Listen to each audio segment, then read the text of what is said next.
This week on Inside Olympia, we hear a lot about Washington's challenge with homelessness, but what about the issue of youth homelessness?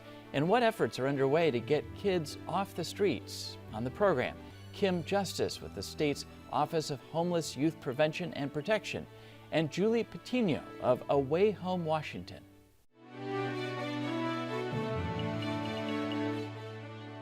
From the TVW studio, it's Inside Olympia with host Austin Jenkins. And welcome to Inside Olympia. Widespread homelessness and a lack of affordable housing are two of the most vexing issues facing Washington. But we don't often hear about a particular subset of people who are unsheltered: homeless youth and young adults. On the program this week, we're going to take an in-depth look at the challenges facing this vulnerable population. What is the current situation with youth homelessness, and what efforts are underway to address it? In our second half, we'll talk with the Executive Director of Away Home Washington. Joining me first is Kim Justice, Executive Director of the Washington Office of Homeless Youth and Prevention and Protection at the Department of Commerce. Welcome to the program, Kim. Good to see you. Thanks for having me, Austin. So let's do a little bit of a history lesson to start. When did this office get created? Why is it at the Department of Commerce? Yeah, great question. So the Office of Homeless Youth was created in 2015.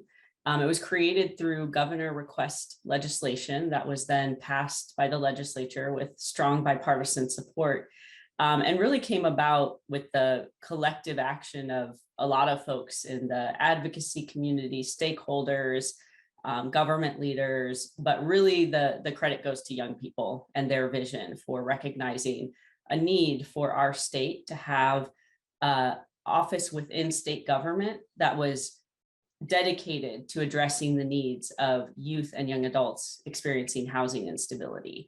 And so that was really the genesis of the creation of the Office of Homeless Youth.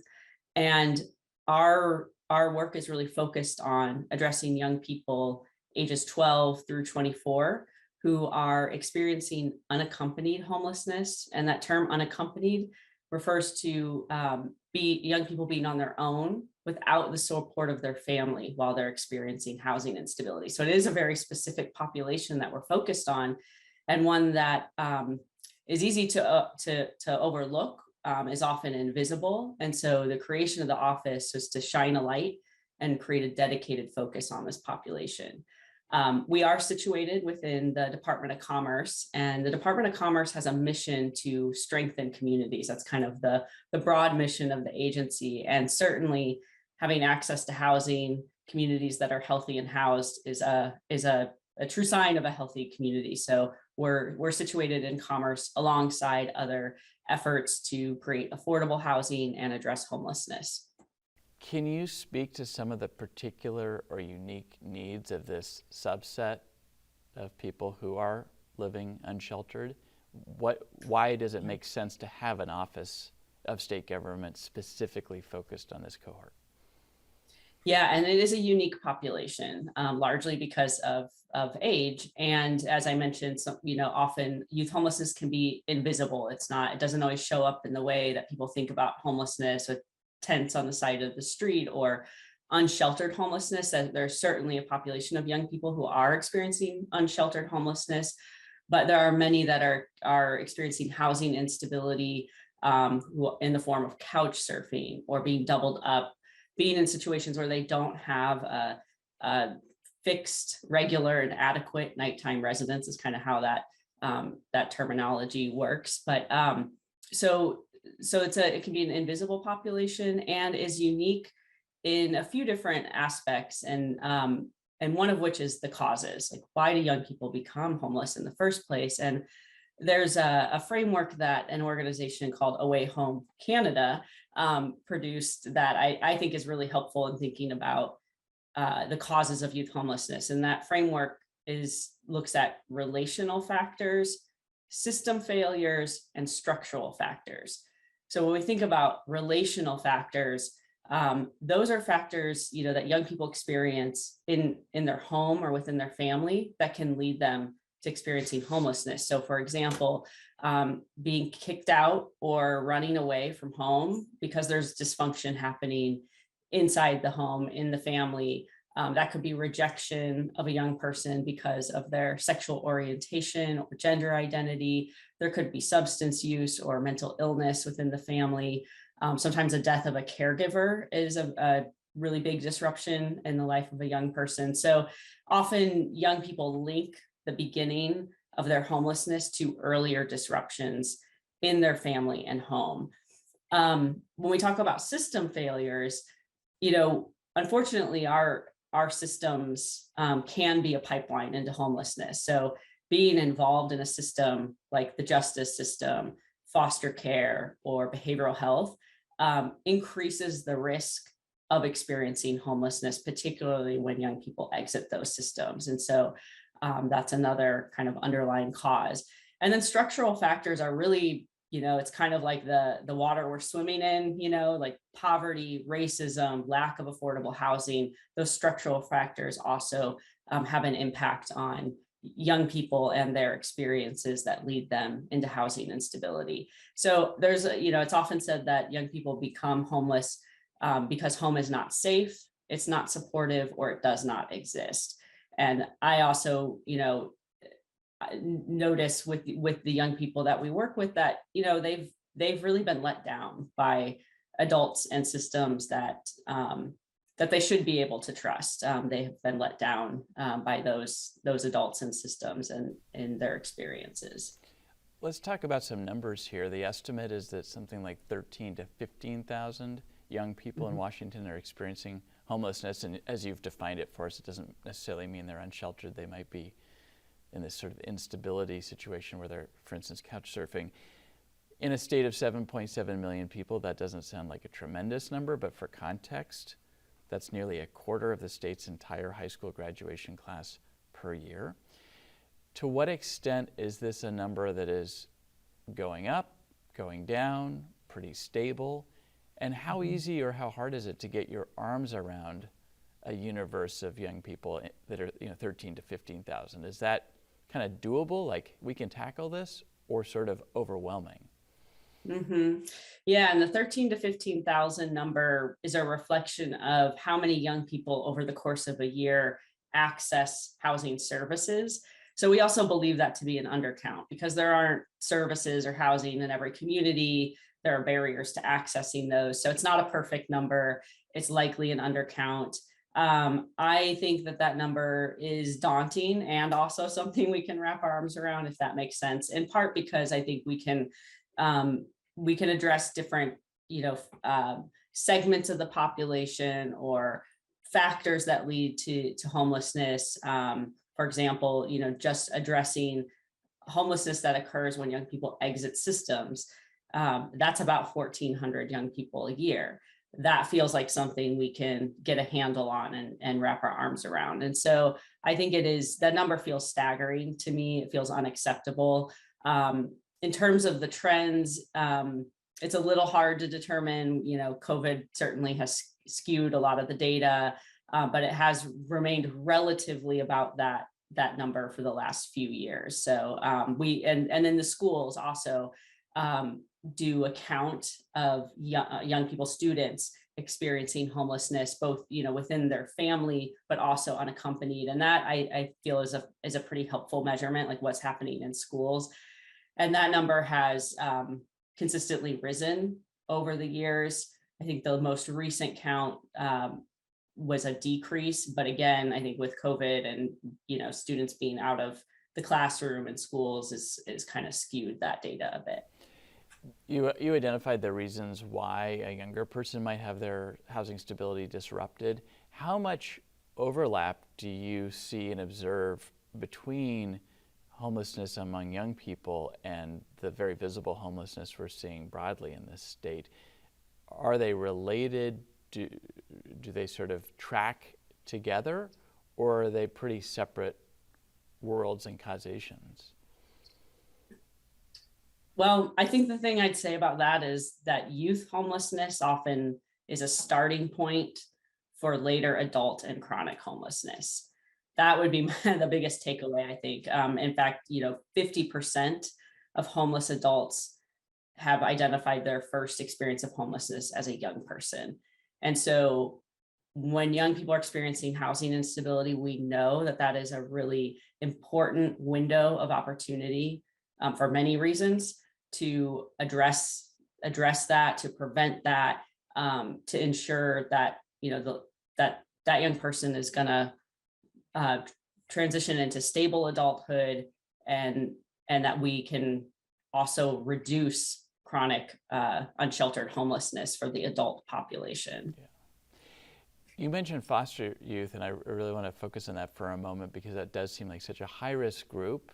And I know that we've extended foster care services to, I believe, age 21 now instead of 18. But can you give us some examples of ways the state is working to have more of a glide path rather than a cliff that these youth, as they make the transition after the foster care system? Because that seems particularly problematic and tragic if somebody's been in this system and then ends up homeless sort of the day after their participation in foster care ends. Yeah, absolutely. And the data is extremely clear, both at the state and national level, that any time spent in foster care increases the risk of housing instability and homelessness. And I think our state has done some good things in the last few years to create more stability for young people in foster care. So a couple examples, I think it was maybe 3 years ago, bill passed to allow young people who are in extended foster care, so from 18 to 21, allowed them to exit extended foster care and come back as many times as they need to, whereas previously there was sort of this small window of time you had to opt in to extended foster care by age 19, and then if you left you couldn't come back. And this is a time period in life for everyone that has a little bit of instability in it. A lot of transitions happen at this age, and so naturally that's going to happen. Young people might get a job or experience some stability and then lose that and need some support. So allowing young people to access that when they need it is really important. So that was one important change that was made. More recently, the stipends that young people in extended foster care receive was continued for young people who have exited. So they've aged out, but they can continue to receive their stipend payment, again, to help with stability and continue to afford housing and meet other basic needs. The other thing I wanted to shine a light on that happened in this most recent legislative session is a bill that passed that our office proposed as an agency request legislation that was approved by the governor and then the legislature, that modifies one of our housing programs called the Independent Youth Housing Program, which is a housing intervention specifically for young people who have exited foster care. And this has been around since 2007, but has had some limitations in the ability of young people to access that housing support. And so the bill expanded the eligibility. So allowing young people who have been in foster care at any time in their life to access this housing support. Previously, you had to have been in foster care within 4 months before turning age 18 to access that support. So again, pretty narrow. It also allows young people who are enrolled in extended foster care to access housing support, which is really important because extended foster care is really critical continued support for young people.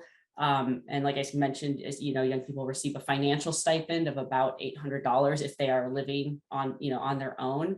But $800 a month, I think we all know, if you try to find a place to rent and live for $800 a month, there are not many options, much less having, enough resources to meet other basic needs. And so pairing that with housing support, rather than making young people choose, do you want housing or do you want some financial support?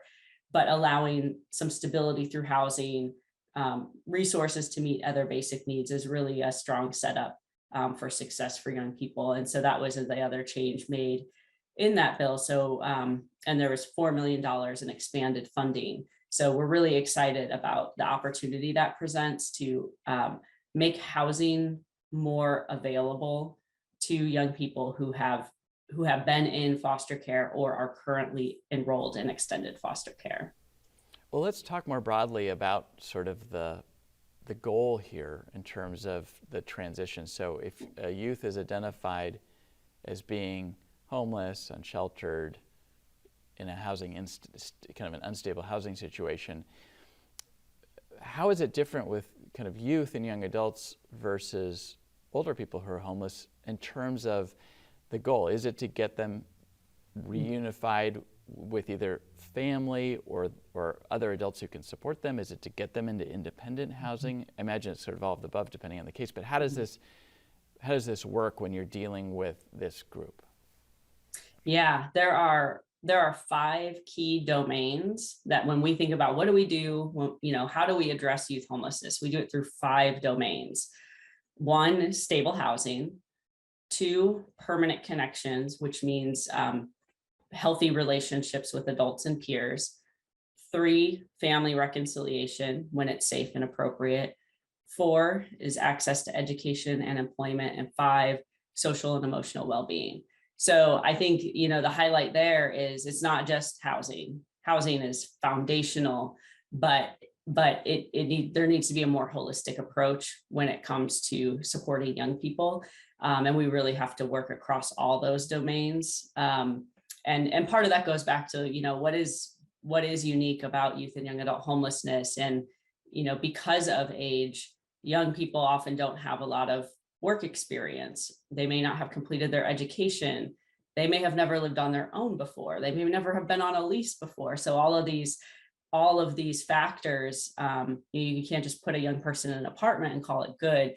That holistic support to work with young people on those other domains is critical to the approach.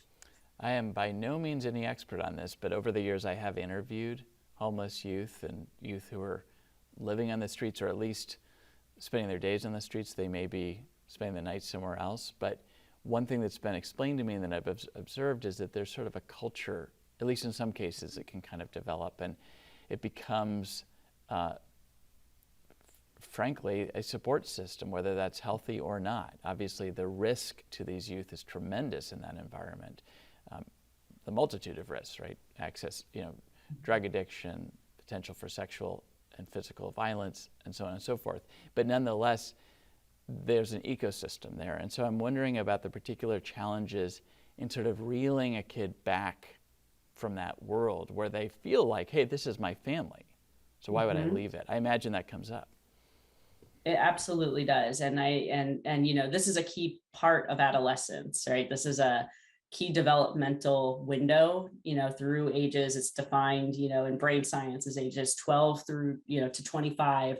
And there are 2 times in our life that our brains undergo really intense development. And that's early childhood from birth to 5 and adolescence. So understanding what's happening in development during this time frame is really important. And that social interaction, that need for community, connecting to peers is a hallmark of adolescence. And, there's a lot of social development happening at this time. And yes, young people will create, there is a subculture often with just homelessness in general, and certainly with youth homelessness. And young people learn how to get their needs met, how to survive, how to lean on each other, how to build those relationships. And so again, going back to that example, just, putting a young person in an apartment, calling it good, sometimes young people will leave because they need their community, they need their people. And so, part of what, we need to do is be mindful of how important those connections are and honor those connections, and ensure that when we're thinking about things like family, right, there's biological family, but there's also chosen family. And so understanding who the natural supports are for young people, what are the healthy environments, who are the healthy peers that young people can lean on, and incorporating that into their solution rather than just ignoring that is really important. What is we're going to be talking in the second half about some of the specific programs that are being piloted and rolled out in cities across the state, and the successes that are being had. But how does your office measure success? And 7 years in, what can you report? If you went before a legislative committee, or if Lisa Brown, who's the director of commerce, calls you in and says, what have we accomplished? How would, just a couple of examples of what you would offer. Yeah, absolutely. One of the key measures is, when young people are served in a program like a housing intervention or service intervention, what's the outcome from that? Did they exit to a better situation, stable housing? Did their emotional and social well-being improve? Did they get connected to education? Those are all factors that we look at in terms of outcomes from basically like programs and interventions.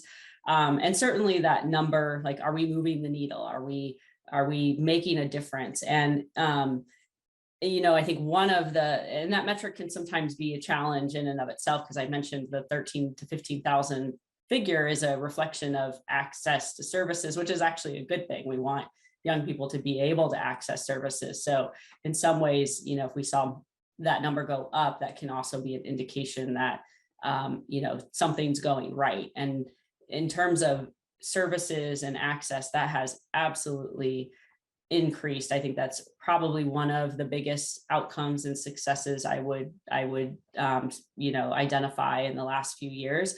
When our office launched in 2015, we had a handful of shelters specifically just for minors under age 18, and a handful of outreach programs. And that was really it. That was the state's youth homelessness strategy.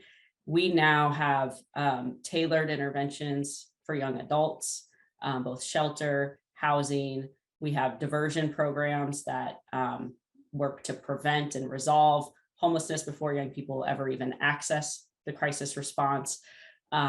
We have vastly expanded access to shelter for minors, expanded outreach. And so if I look at like kind of a map of Washington State, when we started, it was a smattering of counties that had anything at all for young people.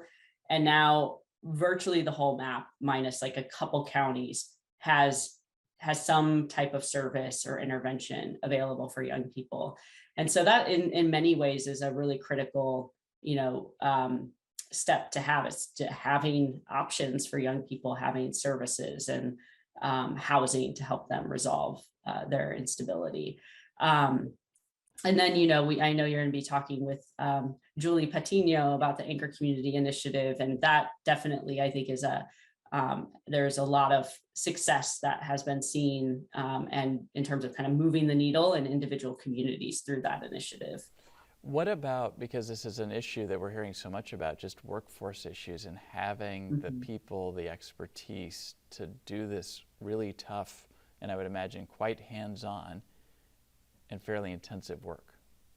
Yeah, the workforce is I would say suffering right now, and has been through COVID. Before COVID, I think COVID just intensified those challenges, but the pay is not great and the work is really challenging.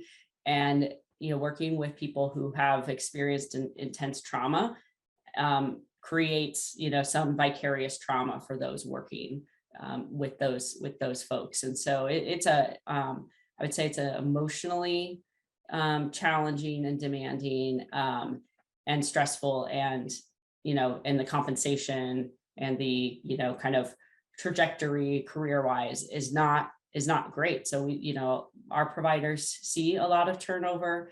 Some of the things that we see that could help with that are, better pay and compensation. And the legislature has done some things in the session to help address that.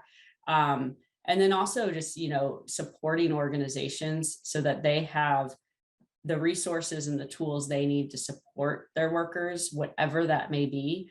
Some examples could be bringing in, a therapist who can work with the workforce, or giving extra, paid vacation days or sick days, or anything that's going to kind of alleviate some of that stress, I think is really important, because working with young people, relationships are key. As I mentioned, often the adults and systems in their life have let them down. And so building trust with someone and building a relationship is pretty sacred. And then to have a lot of turnover in the workforce is very disruptive to those relationships and to the work that's happening with young people.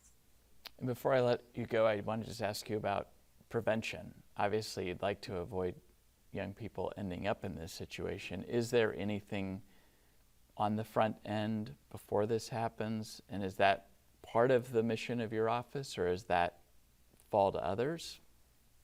It is absolutely. I mean, this is our goal, right? Our goal is to prevent and end youth and young adult homelessness, and prevention is a priority in the work that we do. And so we have a couple different prevention initiatives that we are working on. One is around preventing young people from exiting systems into homelessness, as I mentioned a bit earlier, and that kind of stems from a bill that passed in 2018, in which the legislature set a goal. So in 2018, the legislature said it is the goal of the legislature that young people will exit systems into safe and stable housing. And so we have been working, since that passage with our partners in state government to make that goal a reality. And there's really kind of three prongs to how we do that.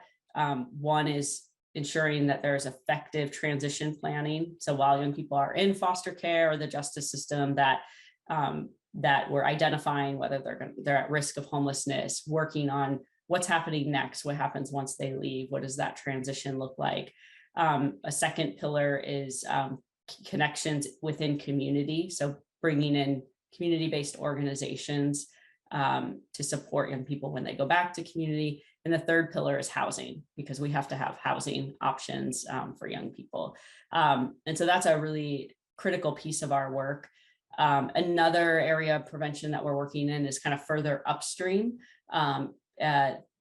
thinking even like, how do we prevent young people from entering systems in the first place? If we know systems can increase the risk of homelessness, what can we do to get in front of that, to support young people and their families so that they don't experience separation, that the whole family, can receive the support that they need, and also have access to housing and food and other basics. So those are kind of two key areas in prevention that we're focused on. And I'd say it's a significant priority in our work. Okay.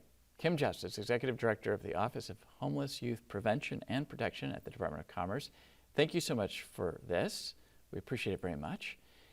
And when we return, what do intensive community-based supports for homeless youth look like? We'll ask the Executive Director of Away Home Washington right after this.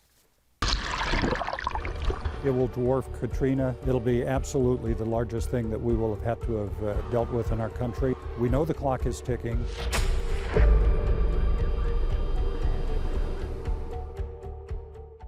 And welcome back to Inside Olympia. Young people of color and youth who identify as LGBTQ+ experience homelessness at disproportionately high rates.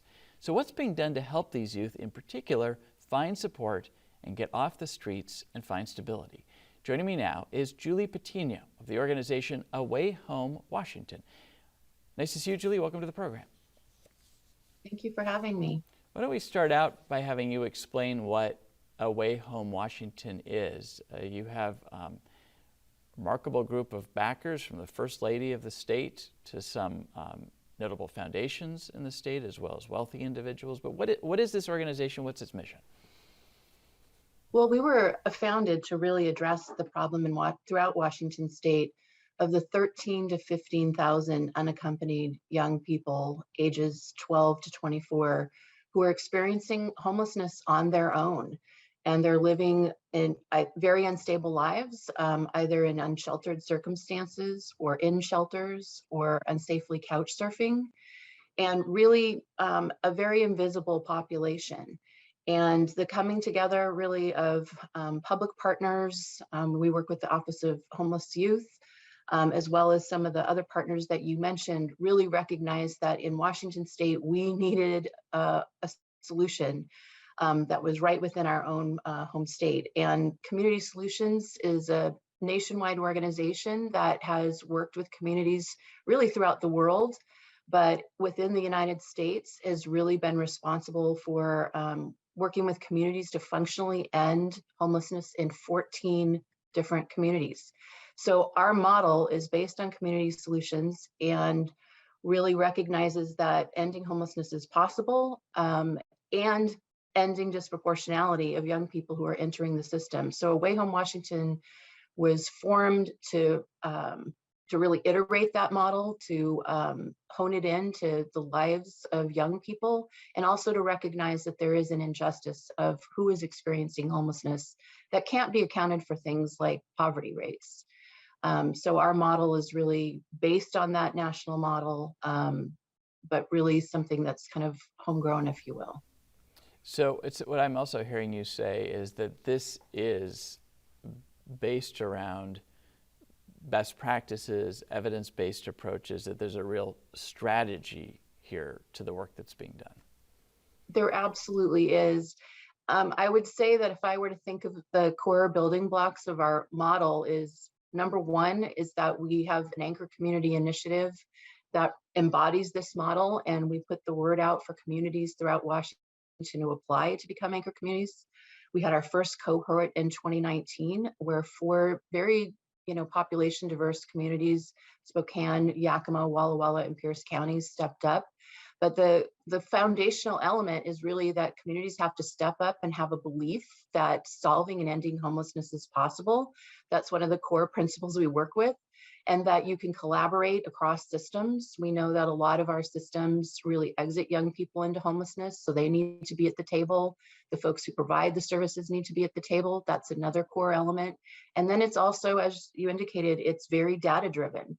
As we sit here today, we shamefully cannot tell you precisely who the young people are in this state experiencing homelessness, except for in the anchor communities, who really have built data systems that are what we call humanistic data, that really recognize who are the young people right here, right now in our communities who are facing this circumstance, and what are we going to do, how are we going to drive those data insights into action to solve. So we're helping communities build systems to solve. We do coaching around not only vigorous sort of data capacity building in communities, but also coaching of those communities. We have young people who are very actively involved in each one of our communities. They are integral, their voice, their presence, their insights. They've been through a lot of these systems. They know how to solve. And so they are a part of this effort wholeheartedly as well.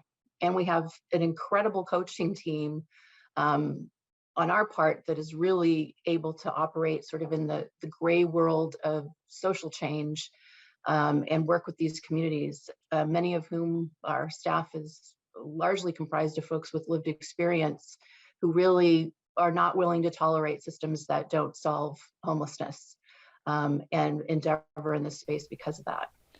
Well, we'll talk more about the anchor communities and how this is working in communities like, for instance, Spokane. But let me ask you about the focus here of Away Home Washington, which is to prioritize, as I said at the top, young people of color and LGBTQ plus youth who experience homelessness at higher rates. Help us understand how you're focusing on these more or heightened vulnerability groups, and sort of why they are the focus here. Well, all young people are the focus, but we cannot abandon the fact and the reality that young people of color and LGBTQ plus young people experience rate at far higher rates than their cisgendered white peers. If we did not have a real-time data-driven system that can tell us who is experiencing homelessness and disaggregate the data, we would just be looking at generic numbers of here are all the young people experiencing homelessness, really, versus having fidelity to understanding who each one of those individual young people are.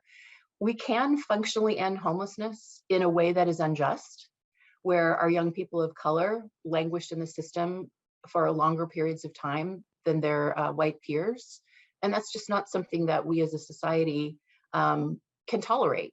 And so having very intentional strategies, and frankly, it differs community to community, which is why the model is so impactful, is because it is working with the local community, the local demographics, recognizing that some of our communities have high Native American populations of young people, have high Latinx, have high African American populations. We need to pay attention to that. And our model is really an iterative one. It's based on change science. So every 6 months, every one of our communities, they're constantly looking at their numbers, so to speak, these humanistic numbers, but then trying to understand, why is it that we have all these young people of color who are showing up at disproportionate rates? What are some of the change ideas that we have that we can implement in the next 6 months, and see if those data insights drive reductions? And so really our approach is one that's multi-pronged, but not for a moment without working deep in community with the demographics of that community. So if these youth of color, LGBTQ plus youth are particularly vulnerable, are the strategies for helping them find more stable housing and get out of this environment the same as for all youth, or do you take a more particular approach? Help us help us understand as you're working on the solutions, what that starts to look like. Well, as I said, it really does look different for every community. So some communities will say, we recognize that we're seeing disproportionate amounts of Native young folks. We need to have deeper alliances with tribal relationships, recognizing sort of what some of those drivers are. Really, every community will hypothesize with their young people as to why that is happening. We'll also say that embedded within every community that we serve and work with is a fund called the Homeless Prevention and Diversion Fund. And it's a fund that really recognizes that not only do we need to work to solve and end current homelessness, but we also need to prevent who's coming into the system, again, at disproportionate rates. That fund is embedded in every community, and we are finding really remarkable success with its usage. Essentially, it is a cash-based resource or a financial resource that can go to a young person to help solve their housing crisis. And we're finding that the young people who access that fund are largely young people of color who do not want to enter systems. They don't want to have anything to do with the system. And for under $2,000, we are getting those young people stably housed. We have a 97% rate of housing stability within 3 months of young people utilizing that fund. We have folks that we train who can be the link for that young person to be able to access the fund. But that really has become a tremendous implement of advancing equity in the prevention of homelessness in Washington. Well, what do you attribute that success rate to? Because I'm also now starting to think about kind of homelessness more broadly, and how we seem to really be struggling to get a handle on this. And we hear about people cycling in and out and maybe getting stable briefly, but then it doesn't last. Why do you think your approach, or this very localized approach, seems to be sticky? Well, one of the things that I use often as an analogy is that if we were in an emergency room, which I assert to you, homelessness is an exigent and emergency-based situation, we would never say to ourselves, it's an emergency. Let's not collect any data on folks. Let's not take down what's really going on for them. Let's not try to solve for the individual. It's too much work. We're just going to have you come in. We're going to try to solve things at the moment and then move you along. But when you have systems that say we need to have fidelity to really sit down and understand and partner with you about your circumstances and solve for that, we get better outcomes. And with young people, those who have worked with someone who is able to make an ask to the Homeless Prevention and Diversion Fund, we find that there are a lot of creative solutions. It's not necessarily the world of, we have to build our way out of this problem. There are all sorts of solutions to young people. Things like someone who has an uncle that could ordinarily have them but doesn't have any room for them. And for under $2,000, these interventions are getting young people housed. So here we just need a habitable basement for that young person, but their uncle would be happy to take them in. So there are all sorts of creative solutions that are out there that are tailored to the individual. And then going back to that emergency room analogy, I think, when we start seeing trends that certain young people have certain things, you can start having solutions that are really unique pathways that are going to be utilized. So it's individualistic, but it's also starting to drive insights about what sort of supports need to exist in a system as a matter of course, because you will see a lot of young people need that.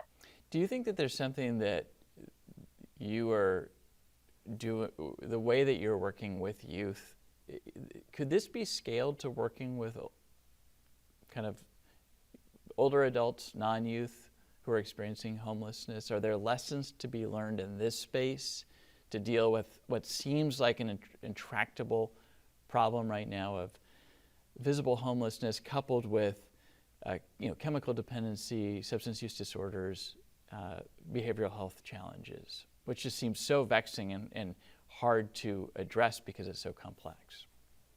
Absolutely. I will tell you that Spokane, which is one of the first community in the entire United States to have a sustained measurable reduction in homelessness for youth and young adults, it's called a shift, which is a momentous event. The work that they have done in youth and young adult addressing youth and young adult homelessness has led to them now starting to work with other populations with the same model that Community Solutions and that we're based on. So it does kind of create those pathways, because what we're really talking about systems realignment, systems coordination. As shocking as it is for most people to hear, the homeless system is very segregated from what I call feeder systems. So for young people, that's behavioral health systems, the juvenile justice system, the foster care system. They all are working sort of in isolation. We had a state law here a couple years ago, 6560, which recognized that young people were being exited from those systems into homelessness. So once you kind of start creating those collaboration spaces, it really creates something for a community to build on and start looking at other populations.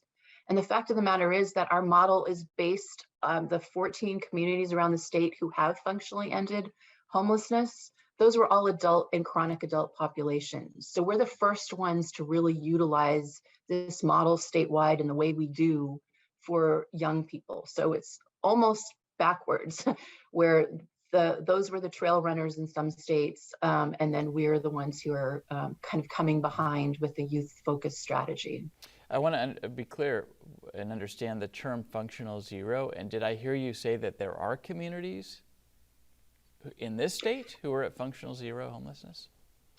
We don't have communities quite there yet. So our first cohort of communities started in 2019. However, Spokane was the first one to have a shift, which is a huge step towards reaching functional zero, which is essentially you're creating a system that is always wired to solve. So you have a system that has the capability where young people are experiencing homelessness, that they're not exiting at disproportionate rates and that they're not languishing in the system. So that's, functional zero is one of those wonky terms of art, but it essentially says that you have built a system that recognizes that there are going to be folks who experience homelessness, but we want to wire a system that says we want to make sure it's a rare, brief, and non-recurring, and it's not an unjust situation that you're in just because you're a young person of color or a young person who identifies as LGBTQ+. Mm-hmm. So tell us a little bit about what's happened. You mentioned the shift in Spokane, but take us to Spokane. Why is that sort of a shining model now for this work? What's going on there?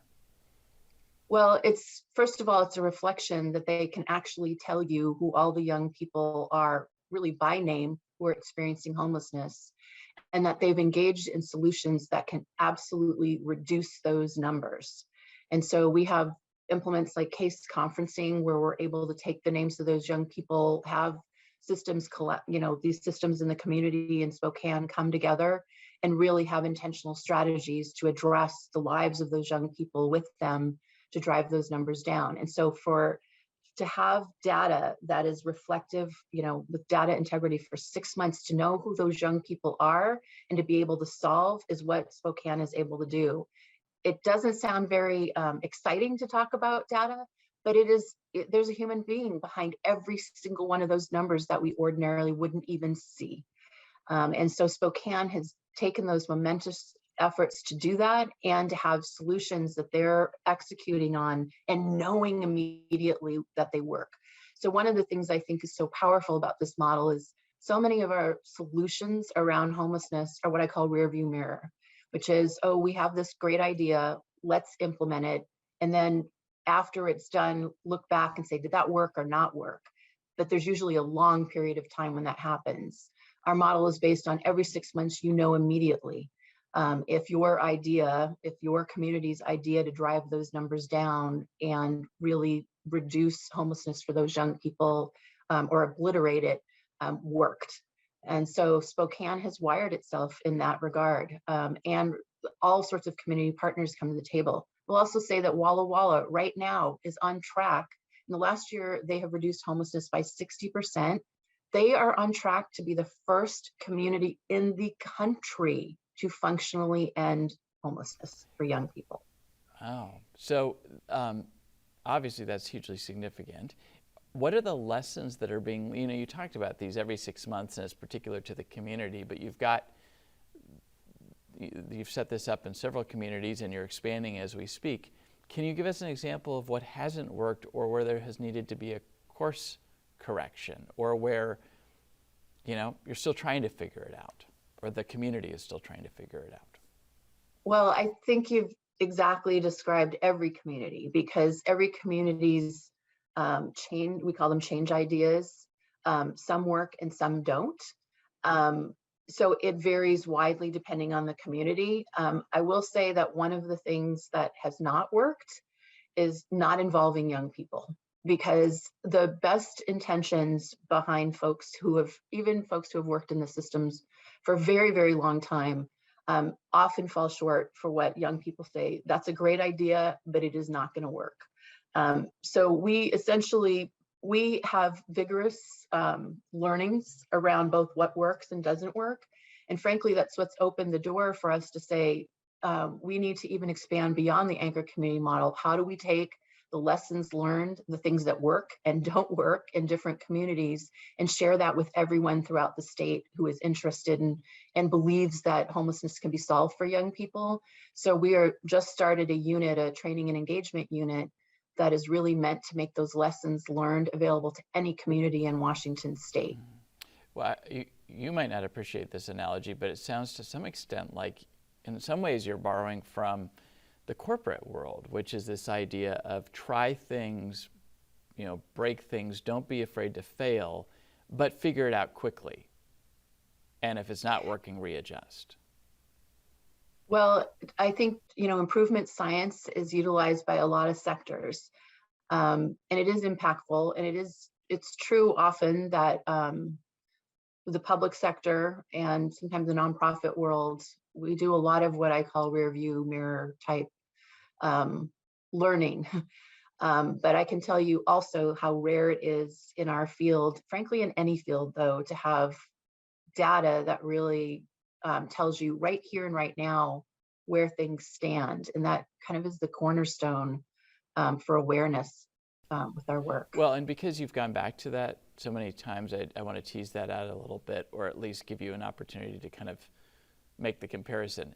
What you're describing is sort of like the other end of the continuum from the point in time survey, right? Where we get on one night some really vague general sense of how many people might be unsheltered at any given time. It doesn't capture people who are couch surfing that night, and it certainly doesn't get a name and tell a story behind that individual. You're trying to take this all the way to the other end where the community kind of intimately knows this individual and their story. I really appreciate the way that you said that, because that is absolutely right. We just can't be working with amorphous numbers. We frequently say, you would never make financial decisions by looking at your checkbook one time a year, which is what the point in time essentially does. And I don't think anyone's terribly satisfied with it. And, all our federal funding formulas are sort of based on it from HUD.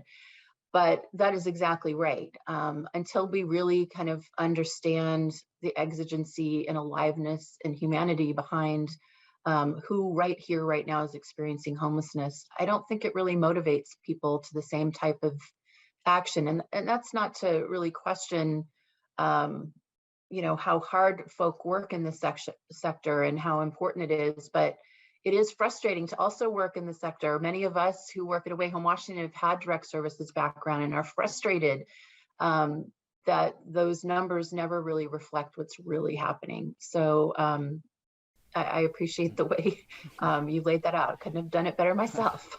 Well, I want to be clear too. Is this a first in the nation program? Are other states doing this? Help us contextualize that.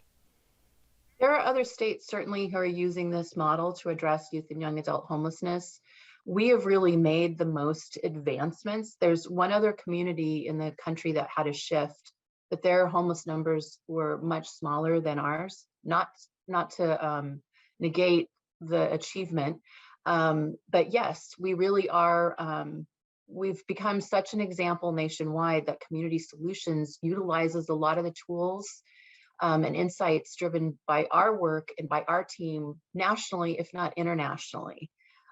In fact, the entire justice part of our model is something that has really been modeled to Community Solutions and has been adapted by them in many respects. So these programs were just started in 2019. You're already seeing 97% housing retention rate, which you alluded to earlier. As we wind down our time together here, help us understand where you're going next. I understand that the Anchor Community Initiative is expanding, and I believe there's some additional funding in the budget to support this, but what do the next year or two look like? I just point of clarification that 97% rate is attached to the use of our Homeless Prevention and Diversion Fund. But going forward, we just brought on 5 new communities. So we're in 10 counties in Washington State with the Anchor Community Initiative. Next session, we will be going in and doing an ask to once again make sure that resources are sustained for these communities. We have the proof points to show this model works. We need to continue that momentum and that dedication as a state to really believing and utilizing a solutions-based model that is proven that we can do this, that we can end youth and young adult homelessness for the state. And let me ask you again whether you think this could be a model for more broadly addressing homelessness in the state. Absolutely. Again, some of the same players and systems players, once you get people in the room together and coordinating together and you really understand who it is in the community that's experiencing homelessness and are able to do, my emergency room analogy, we can start solving at an individual level, but also at a systems level. And that work is underway. And I asked Kim Justice the same question too about workforce issues, and this work you're describing sounds really intensive. It's not just a one-night count. It's getting to know these youth and working closely with them. I mean, it almost seems like kind of a case management approach. Do you have enough people to do this work? And as you expand, how are you thinking about building that workforce? Well, we work with the communities who are really the ones on the ground doing it. Our role is really that kind of intermediary coaching support role, which I think is integral to the folks on the ground who are doing this work. It is difficult, particularly during this pandemic. I think being able to have the supports that we offer them really can, help buoy, them on this really difficult journey. But I think, the folks on the ground are really the ones who get all the credit for being the change agents in this model. And briefly, how important or how vital to the success of your approach is it that this is a public-private partnership, that you guys are backed and have sort of support from both? I think it's absolutely vital. That's frankly, we've been able to really leverage public investments in order to advance and actually create resources for the communities to expand their services. So when they have an idea that they need more outreach staff and they want to see if it works, that there are actually resources there. And frankly, our philanthropic partners allow us to be able to go in and coach those communities and work with them without cost to those communities. So it really is, one really requires the other, but we are marshaling resources into communities in the way we should be. because fundamentally this model is also about a resource realignment and re-envisioning. How are we investing in communities from all angles? In 20 seconds, if you and I have a conversation again in 5 years, what do you want to be able to report back? I want to say that all of the anchor communities functionally ended homelessness, and that there are communities throughout Washington state who have taken on parts of this model and have also advanced addressing homelessness in their communities. Okay. Julie Patina with Away Home Washington, talking about addressing youth homelessness, the particular challenges with that, but also describing a model that might work for dealing more broadly with this issue that's obviously challenging many communities in our state, perhaps all. Thank you for talking with us. We very much appreciate it, and we should follow up in a couple of years. Thank you for your time. Thank you, Julie, and thank you for watching Inside Olympia. We'll see you again next week.